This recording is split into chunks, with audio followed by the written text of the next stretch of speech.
இயேசு கிறிஸ்துவில் பிரியமான சகோதர சகோதரிகளே, இன்று ஆண்டின் பொதுக்காலத்தின் 15ஆம் ஞாயிறு. இன்றைய நற்செய்தி மத்தேயு அதிகாரம் 13 இறைச்சொற்றடல் 1-23 வரையில் விதைப்பவனின் ஓமை இடம்பெறுகிறது. அதில் இயேசு விதை என்பது தேவனுடைய ராஜ்யத்தின் செய்தி என்று விளக்குகிறார். விதையின் மாறுபட்ட விளைவுகள் மனித இருதயத்தின் 4 தனித்துவமான நிலைகளையும் மக்கள் தேவனுடைய வார்த்தைக்கு எவ்வாறு பதிலளிக்கிறார்கள் என்பதையும் பிரதிபலிக்கின்றன. 1. பாதை 4:11-19. விதை தீயவனால் பகிர்ந்து கொள்ளப்படுகிறது.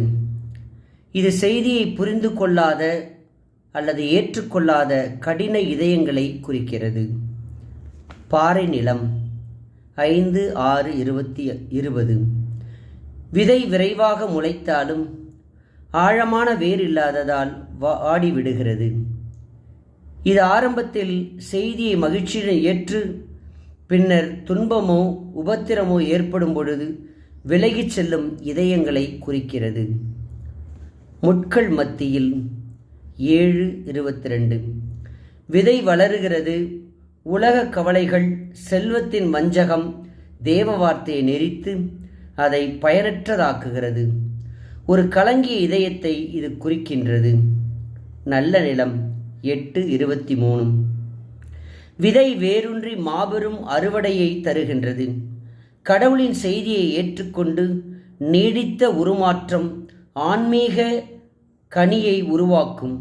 இது புரிந்து கொள்ளும் இதயத்தை குறிக்கின்றது. நமது போதனைக்கு கிடைத்த பல்வேறு விரோதமான பதில்களையும் அவற்றை ஏற்றுக்கொள்ளும் இதயத்தின் பயனுள்ள விளைவுகளையும் இயேசு வேறுபடுத்தி காட்ட இந்த ஓமையை நமக்கு சொல்லுகிறார். இயேசுவின் வார்த்தையை கேட்பவர்களே, அதை வாழ்பவர்களே, அதை உணர்ந்து புரிந்து நடப்பவர்களே 40%, 60%, 100% பலன் தருவார்கள், பலனையும் பெறுவார்கள். இயேசுவின் வார்த்தை ஆழம் உள்ளது, அர்த்தம் உள்ளது. அந்த வார்த்தையை இதயத்தில் இருத்தி சரியாக புரிந்து வாழ்பவர்கள் இயேசுவோடு இணைந்து வாழ்வார்கள், இணைந்து பலன் தருவார்கள்.